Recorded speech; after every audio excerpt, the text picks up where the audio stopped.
Bismillahirrahmanirrahim. Assalamualaikum warahmatullahi wabarakatuh. Apa kabarnya Ananda Soli dan Solihah?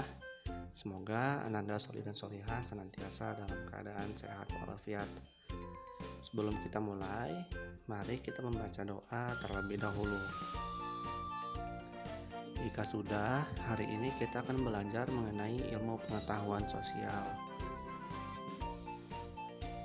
Dan materi yang akan kita bahas yaitu mengenai sumber daya alam dan pemanfaatannya. Energi yang digunakan setiap hari oleh manusia memberikan banyak manfaat. Energi dapat dihasilkan dari sumber daya alam. Batu bara merupakan bahan bakar fosil yang bermanfaat sebagai bahan bakar utama pembangkit tenaga listrik. Minyak bumi merupakan bahan bakar fosil yang bermanfaat sebagai bahan bakar kendaraan bermotor. Selanjutnya, Laut Indonesia yang membentang luas juga menyimpan sumber daya alam yang melimpah. Berbagai jenis tumbuhan dan hewan laut dapat dimanfaatkan sebagai sumber pangan bergizi tinggi. Rumput laut adalah salah satu jenis tumbuhan ataupun tanaman laut yang dapat diolah menjadi bahan makanan yang bermanfaat untuk mencegah penyakit kanker dan juga pengeroposan tulang. Untuk pengeroposan tulang itu bisa juga kita sebut dengan osteoporosis. Osteoporosis biasanya dialami oleh manula ataupun yang sudah lanjut usia.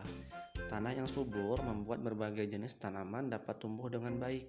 Rempah-rempah seperti cengkeh, merica, jahe, kayu manis, kemiri, dan kapulaga merupakan bahan makanan yang bermanfaat untuk kesehatan tubuh.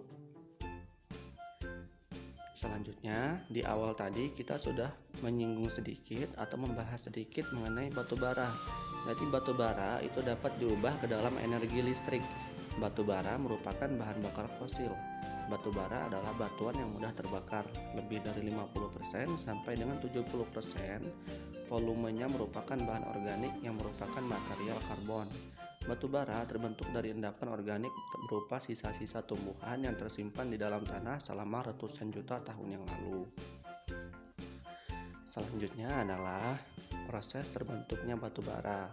Silakan Ananda buka buku 4B halaman 69. Di situ bisa Ananda lihat bahwa pada lapisan atas atau lapisan pertama pada tanah itu terdapat tanaman ataupun tumbuhan yang hidup di atasnya, kemudian lama-kelamaan akan mengendap dan menjadi gambut. Selanjutnya gambut akan diubah atau berubah menjadi batu bara muda dan juga batu bara coklat. Lalu kenapa terjadi perbedaan warna antara batu bara muda dan juga batu bara coklat? Hal itu disebabkan oleh adanya perbedaan waktu dan juga perbedaan tekanan dan juga suhu pada batu bara muda dan batu bara coklat. Jadi apabila semakin lama waktunya maka akan berubah menjadi batu bara coklat, dan juga semakin tinggi tekanan dan juga semakin tinggi suhu maka batu bara muda akan berubah menjadi batu bara coklat, sehingga warnanya pun akan menyesuaikan ataupun berbeda-beda. Begitu. Selanjutnya untuk latihannya, silahkan Ananda Soli dan Solihah kerjakan atau membuat catatan atau rangkuman mengenai tahapan-tahapan pembentukan batu bara yang ada di bukunya di halaman 68 sampai dengan 69, agar supaya mudah untuk dihafalkan dan diingat-ingat. Dan untuk catatannya tidak perlu dikumpulkan. Sekian yang bisa disampaikan. Apabila masih kurang jelas, silahkan Ananda Soli dan Solihah tanyakan ke wali kelasnya masing-masing. Abi cukupkan, Abi akhiri. Wassalamualaikum warahmatullahi wabarakatuh.